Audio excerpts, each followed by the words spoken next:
Amanya Shabira Ngabulijo Nalimba Doko Waneno. Anyways, before we go, like, subscribe and comment. Thank you.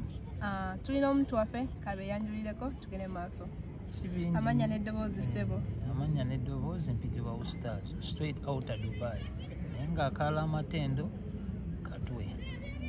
Kati omulamwa gwaffe leero tu like experiences, life experiences ofunye mu Dubai, ebizibu by'olabyemu, ebirungi by'olabyemu, n'amagezi kigawandiwadde omuntu oyo ali mu Dubai n'omuntu ali outside Dubai. Gwe nga omuntu amaze ebbanga lyomaze ebbanga ki mu Dubai? Mbanga sidde nnyo myaka 3. Oh, mashallah. Yeah, that's good. Nakamalayo. Naye byendabiddemu ne byenjigiddemu bingi. Naye okusinzira comparinga Dubai n'ewaka, Dubai is somehow better. Yeah, how better? As in the way of living, okukola, bisingako kubyeka. Naye nga nze kyenyinza okugamba omuntu yenna all in all, bw'oba ng'owulira omutima gwe kye gusinga okugamba kyewandigoberedde. Kubanga era Dubai on the other side sin yangu. Erina challenge. Osituulira abantu bangi nnyo bajja muno mu Dubai. Nagamba abinasuubira si bye ndaba obulamu bunkalubiridde nnyo Dubai. Like, tell us some of the challenges in Dubai. Like, what challenges have you faced in your 3 years here in Dubai? Kakati nze awo wennyini okutandikira awo sigenda kukola ky'abantu kye basinga okukola. Abantu abasinga baba baagala okwogera batandika na negative side. Ate nze si kye ngenda okukola. Nze kantandike na birungi kubanga abantu abasinga bafuna ebirungi tebabigamba abantu. Yeah, tebabyogera. Bo bateboogera bibi. Babanga oba nti emitima gyabwe ginyumirwa nnyo okwogera bibi ate nga ne bebagamba banyumya nnyo ndowooza kuwulira bibi. Yeah. Bata kiba kirungi nnyo omuntu n'omubuulira ebirungi n'ebibi, so waba akola choices n'asalawo nnyo obulungi. Era nze ebiseera ebisinga nagamba mba ngamba omuntu mugamba nnyo birungi. Kubanga nkimanyi all in all abantu batunoonya birungi. Tetunoonya bibi. Okitegeera. Ate although lwakuba emitima gyaffe ate gyo gyagala nnyo owulira ebibi. Kubanga n'ebibi gye biri. Omuntu ogenda tuuka visa nga tolina bakukopeko eriiso. Ekyo buli omu akimanyi. Otuuke ng'omulimu toyina. Osobola ntuuke n'omala emyaka ng'ebiri. Omwaka. How can you survive emyaka 2 nga tolina mulimu? I don't get it. Kati awo this is Dubai. Kati awo wennyini njagala tutandikire. Omuntu butya bw'oyinza survive nga tolina mulimu osooka n'okyembracinga nti siina mulimu. Omanya kati mu butaba na mulimu kikyenzizaako. Kati gwe kikyoyinza okuzaako kunoonya mulimu of course. All n'omanya nti nkyetaddemu lwakuba bannaffe abasinga ye bw'akyessaamu nga talina mulimu waliwo watuuka n'awulira ng'akiruuzinga kati atandika mu mayindi ye okweteekamu nti bwe nali e Uganda ate nali bulungi nnyo naye nga kyeyerabidde nti w'otuukira okusalawo ova e Uganda ojje Dubai biba biganye abasinga simanyi kyenyinza okugamba ku 100% nti 80 of us tugenda okujja eno nga biganye. Akati osazeewo n'oga nti kati Uganda kiganye kangende nnoonyeemu era kyova olaba eno 20% egyange eyina bwetuuka wano myezi 2-3 yatambulirawo naye gwasigala noinsisting emyezi 6-7 mwaka oba toyina gezi ddala kisigala mu kiri nti omuntu kugamba nti which means obeera pushed to the extent that olina okumakinga sure nti you make a living here in Dubai.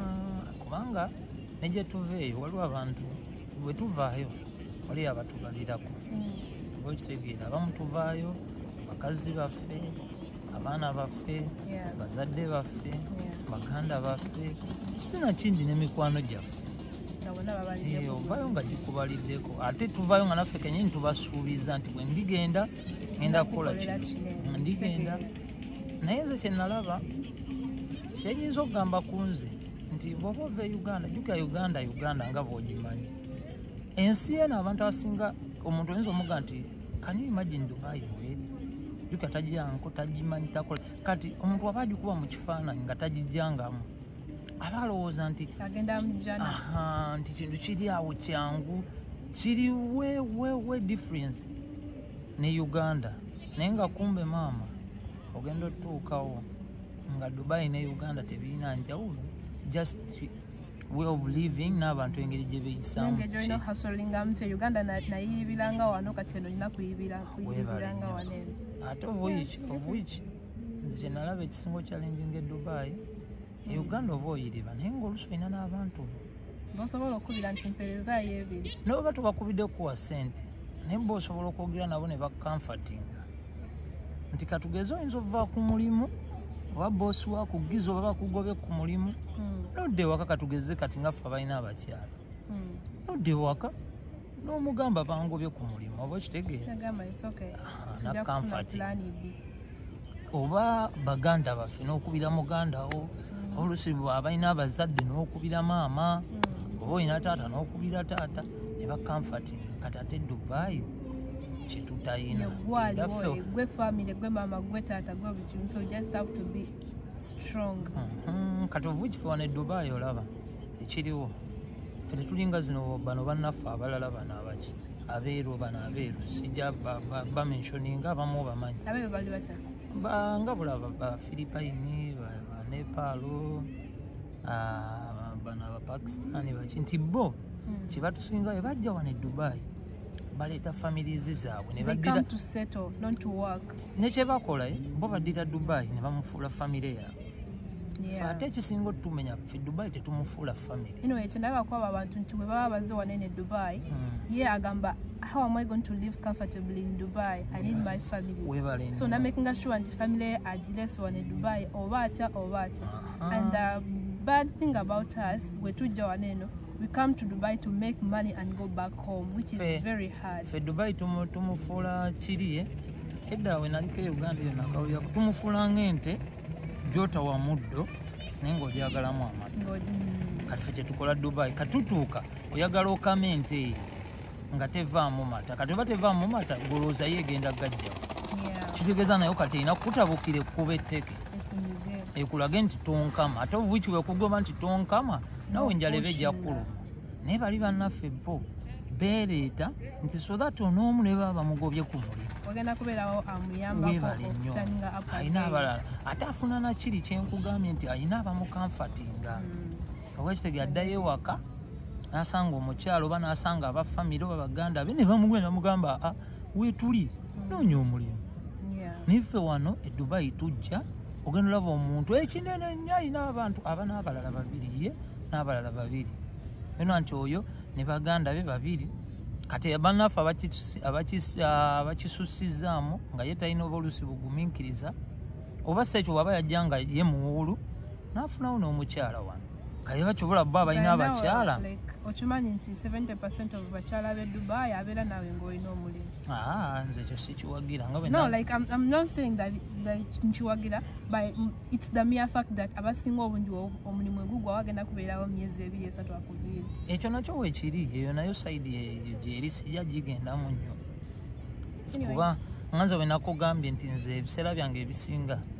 njagala nnyo okwogera birungi sitera nnyo okwagala ntwale bibi kubanga abantu bo nze nga nze nakyeteekako nti abantu bo baagala nnyo ebibi oba okitegeera kati nze mba njagala ngezeeko okwogera birungi ku inspiring abalala bo bennyini oli yeesalirewo nti nzijja oba sikola ki oba sijja okitegeera so nze kyenyinza okugamba bannange abali baganda bange emikwano gyange Dubai eriwo ebeta ani Uganda naye mu kubeerawo ebeta ngerawo olabaga nti ekirungi kitambula n'eki nga bweri ennungi n'ebigezo byayo nabyo gye biyongera okuba ebiri biki ebyawaggulu naye wekakutanda n'obisimatuka obuuzangako abaliyo balina n'okwagala okuzza Uganda nobaganze mumpe emyaka 10 nga ndi wano so tubadde tuli ku challenges zetusanga waneno mu Dubai mostly ng'oli mpya tetwogera nnyo ku challenges but twogedde ku biki ebitusinga like abalala bye batusingako bannaffe abeeru basingako ffe abaddugavu nti they come here to settle, they bring their comfort here in Dubai, and ffe tuba tujja kunoona ssente nakuddayo waka kusetolera. But osobola okutunuulirako some of the opportunities Dubai zeeyina nga Uganda tetuziina, so that omuntu aba ajja gamba yeah, I have, at least I'm going to Dubai, but I have this idea about this. Chatagenda kufuna wantu wala, like what are the opportunities here in Dubai? Zola banogama Dubai is challenging, but for this I'm settling. Ekisooka Dubai nga Dubai. Olaba Uganda batugamba mbu Uganda mama. Mu mama waffe. Kituufu. Nate ne Dubai ndowooza jjajja waffe kaŋŋambe bwe batyo. Nti Dubai kisooka kuyigiriza bingi. Muntu wabeera Uganda ayinza olowooza amanyi. For example nze nange nali mmanyi. Naye ojja Dubai. Akuyigiriza bingi nti ozuuka n'omanya nti ensi teri wano, ensi eri eno. Ate yatambula dde ekisooka kati Dubai wakuleeta ano. For example kankugambe nga tife Uganda okula nuweza emyaka 2 oba 25. Nga naye bakusimbawo ne bakubuuza kintu ki ky'omanyi kyeweekakasa mu bulamu bwo nti okimanyi osobola okukikola kintu ki. Ogenda okukwata ku population y'abavubuka nga n'abasomye bonna mwebali nga 75% tebayina. Taina kintu kyalina mubwongo bwe kyagamba nti wemba ntudde wano eno. Sina mubwongo bwe mwokka nti ne mu kusoma, kubanga ffe tusoma ne muva mu primary, abatusinze ennyo okusomako ennyo bakoma ku senior 6 ne badropinga. N'agenze ku university atuuka ne bamutikkira diploma, simanya mu environment research, simanya mu human nature, nga n'ebyennyini tabitegeera. Oba okitegeera. So kati ate bw'ojja ne Dubai n'engeri gy'ekukwata n'ekusengeka. Bw'osangayo bakusenga n'ogamba munnange ki ky'osobola nti siina. Olabye otali tukuyiza kasekyuliti. Mu kunoonya ssente Dubai akusomesa n'oyiga sekyuliti. Era bw'oba kyagadde nnyo n'osoma n'essira ofuuka wa sekyuliti. Osanga bannaffe abali mu kacyayi abo bo n'ofuukira ddala balista. Bw'osanga oli nga adamanyimu ku kompyuta osanga omuntu asomya ddala digital marketing, naye nga e Uganda mbuli yagwe ddi wali oliddeyo ku digital marketing. Actually nsoose kiwulira wano Dubai. Webale. Oli gwe mbulira Uganda wawulirako ddi simanya ku coding. Oba okitegeera. Bintu bingi biri wano nga ne waffe tetubiwulirangako. Ate era Dubai bw'otakyembrace nga mu mutima gwo n'ogamba nti kati nina oyiga kino mbeere na kino, awo gwe beekolera. Nakyo olaba oli bw'aba awulira nga tayina, kuba yo Dubai kyeyina ne bw'oba tewasoma nga tewasomera ddala nga ne mu mutima gwo toyina ky'osobola kukola, akiri ekuwa ekisiimuula. Nga gwe ebyo biganye kwata ekisiimuula siimula obeera awo. Oba okitegeera. Era ate yo bw'ojja ng'olina ng'ate oli wiiringi, ate ekirungi ne Dubai bana sijja balimba oba osomyemu weepankemu ogendeko ku interview nga weepanseemu. Oba okitegeera. Waffe tubiyigidde Dubai olina okwepankamu. Tuke ku interview omusajja akubuuze ayinza okukolera ssente nga mmeka, omugenzi okolera 5,000 so si nnusu 800 1,000. Oba okitegeera. So kati nze ebimu ku reason to why okuddayo ku kibuuzo kyo nti bintu ki by'oyinza okugamba nti Dubai kansigale nze ekyo kyo Dubai kyeyandaga nti esobola okusomesa. Era mu bumpimpi ndowooza kantwala ekyo. Kwekyo nsobola okusupportinga Dubai ena a lot of opportunities.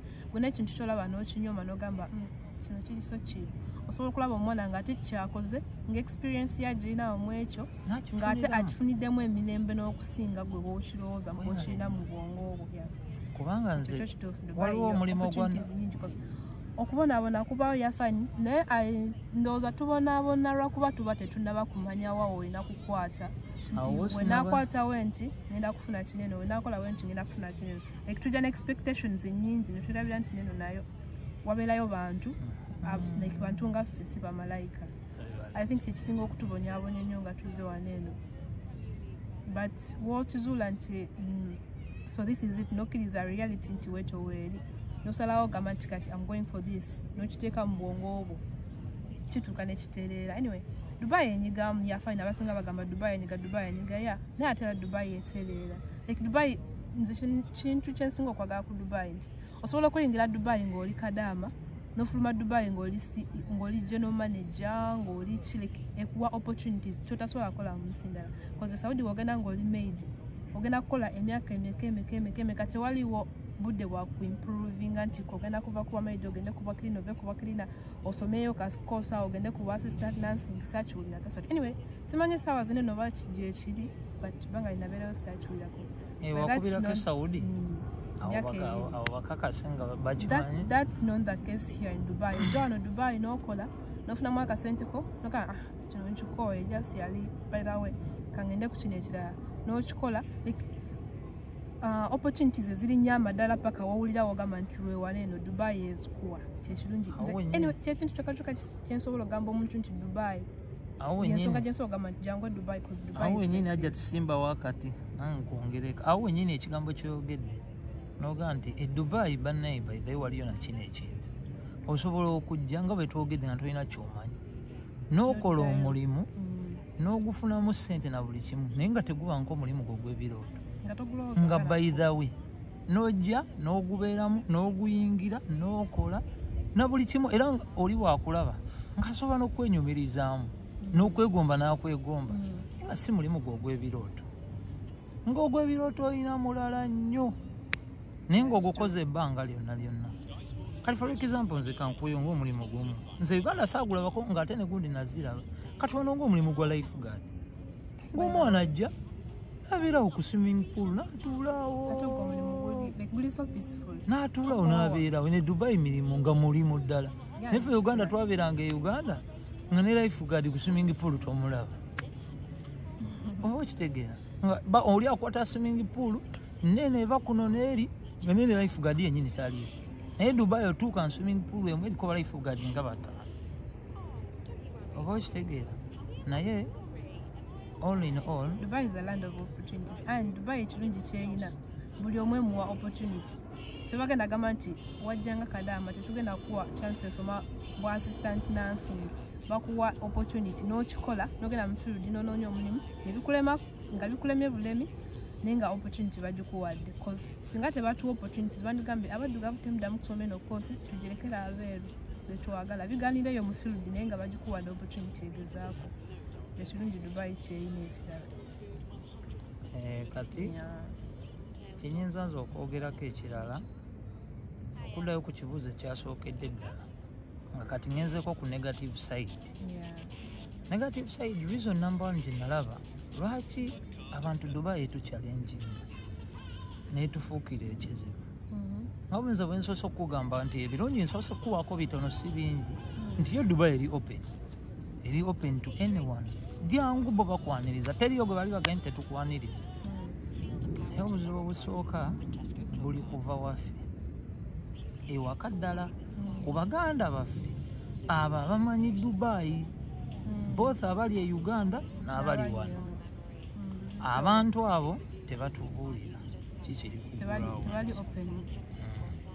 wano waliwo abaana nga muganda we yennyini omumanyi oba mukwano gwo n'akugamba mpa $5,000,000 nkuleete Dubai gwejjukira gwaleeta toyina kyomanyi ye ali eno akimanyi ti visit visa ebakuleeta ku visit visa waliwo ey'omwezi ogumu waliwo ey'emyezi 3 waliwo ey'ebe oba okitegeera ye akugamba jangu ngenda kuwa visa ya myezi 2 agiyita visa ya myezi 2 I mean ya myaka 2 sorry naye nga visa ya myaka 2 tagikubuulidde yeeriwa gwe nga nawe osonda sente ezo oba akuyise $7,000,000 oba mmeka ng'ozimuwa kwaba babiri either ng'ali eno oba ali e Uganda ng'akutikka ng'akutuusa wali ku DXB ku kisaawe abamu ng'akulekaawo abalala waba yagadde n'akuleeta munda n'akuteeka mu katanda kati bw'omala otuuka n'akugamba we bali kujja Dubai tunoonye omulimu ninga yakuleta kwa assurance nti omulimu weego nti agenda kuwa visa ya myaka 2 ene Dubai kye bayita visa y'emyaka 2 mukwano gwange kye bayita visa y'emyaka 2 gye muntu okuwa omulimu ne bakuteeramu labor card buli kimu kwe kuwa visa y'emyaka 2 ng'olina omulimu. Agotege akuleeta eno naggaja nti tunoonya omulimu. Kati ate nga bwe nagambye ku kiri ekyaffe nti ffe okula n'omala emyaka 25 tomanya nkwe banoonya mulimu tolina kyomanyi mu mutwe gwo kye weekakasa nti eriye waffe weebale nnyo oba nze oba nakomanajira oba mu P4 simanya P6 oba curriculum vitae kwa twagenda ffe abamu tuuka mu secondary nga English twayawukana dda naye sikikuweeka nakoma nze ogiraba curriculum vitae simanya ebyo ate ebyo bive nasoka ne bakuzaamu ebyo jokera ebyo bintu bitwala omwezi mulambo bisoma visa etambula okitegeera kati CV otobye oyiga CV bakugamba emirimu ate tuginoonyeza ku website nogaate byebiki bino ovudda nga bakugamba emirimu nago ogufunye aga wali you talk about yourself baku talk about yourself oba okyali kujja website nti ate kati ja website wajiganye soko gendeko mu walking waliyo walking oli takugambye nti lino lyotambulira mu ddungu bwakugamba nti walking takugamba nti nejogenda otambulira olina okukwata ssente oteekemu olwedde ssente ezo zonna nga teffe bwotumanya okuva ewaffe olusi wakuba omulanga mu kika abamuko balina kuba ekika basobola bakwatirako oba emikwano obaani bonna ne bakusondera kati wenna n'oggwayo wenna n'otuuka wano olina mumabanja olwedde oli mumabanja n'otuuka wano kate nga nawano wennyini ate olina okufuna miliyoni endala nga mmeka the moment you step a foot in Dubai otandikirawo okusola sente ekyo kyo tujja tebakitugambye omuntu omutuufu okulagirira omuntu okujja Dubai like oba tojjidde kuba agent ngoze bibyono kaa nti kangende ntalaafiya oba olina okujjamu nekitunanyo miliyoni nga 5 naye abantu batulimba ate ovuiki ekyo bwekigamba omwana weeka akugamba ansa etya bwe tonjagaliza kujja gwenga gy'oli oba okitegeera gwenga gy'oli ng'olusi tamanyi nti gwe wayokya dda nogana nze nayokya sikyadda Kampala oba okitegeera Dubai enyiga ng'oli mpya teriko bawafunye omulimu tewafunye mulimu kosa ensi enyiga the weather nyinyi ekwokya abantu bennyini abali ku ground baba bannayuganda banafunye nga nabo bakowakowadda balaba nga bakutunuulira olinga ali mu kuttula ebiwundu ebibali ku mitima and sometimes nogenda n'ogwamba agent abafere osobola banzibako anyway sijagamba nti banziba but emirimu gye nasasula commission nga commission tavaayo eyo saagadde nakuyingirayo mu commission Dubai kuba Uganda omuntu tamanyanga nako nti commission waali naliko n'omusajja wafaawo omubuuzi ono munnange nanyini gonde namumanyi musajja waffe oyo tuli awo tudde eno ajja atugamba waliwo beagent waliwo agent gwe nafunye yafunidde omulimu buli kimu naye ansabe commission tubuuza wameka lunaana naŋŋamba olinayo bannawo abalala b'omanyi ninayo omulimu gwawe yawusi biki njagalayo nga 3 yabitugamba bwe bati twasigala nyeenya mutwe naye nga olwo lwe tuyita olunaana gyemitwalo 8 amaze ogitwala ng'agimaze gikutuse giwedde tena jagenda musanga ebadde we waliwo mikwano gyange eno si mikwano gyange omwana namusangawo nanyumiza muno bituba nga tunyumya agent yabakunganya abaana baali 15 nabagamba batwala parking ne babitwala mu supermarket eyo bituteekako zitaaga n'abatwala n'abasuula eyo mu Alukuzi yabatwala n'abalinyisa taxi n'abajjako eza taxi bulungi n'abagamba kati tutuuse omulimu guli wano eno mumpe commission wamwe mwenna kangende ndeete interviewer no si interview gundi wazitawatya eno gye basooka okuwanga ofunye omulimu appointment offer letter kangendete offer letter mumpe commission wamu uyagenda okuleeta offer letter yayita mu kizimbe omwe nnyini tebaddamu mulala ne bakuba amasimu naye nga kikwewunyisa nti ne gye baali nga tebamanyi bonna bapya muno mu Dubai ne bagenti nabo bennyini tebatuyisiza bulungi wadde naye nga ezo zonna challenge tetwandizituuseeko singa ali baganda baffe bano kati ngaffe nga wetuliwo kati bwe bati nga tusobola okugamba bali. And by the way okimanyi nti n'ababeeru tebalina nnyo bintu bya agent anyway bayinza okuba babirina nga babikopye mu ffe nnaku zino naye before tebabiina nina mukono gwange yafunako omulimu bwe yali agenda ku mulimu yagenda ne sister we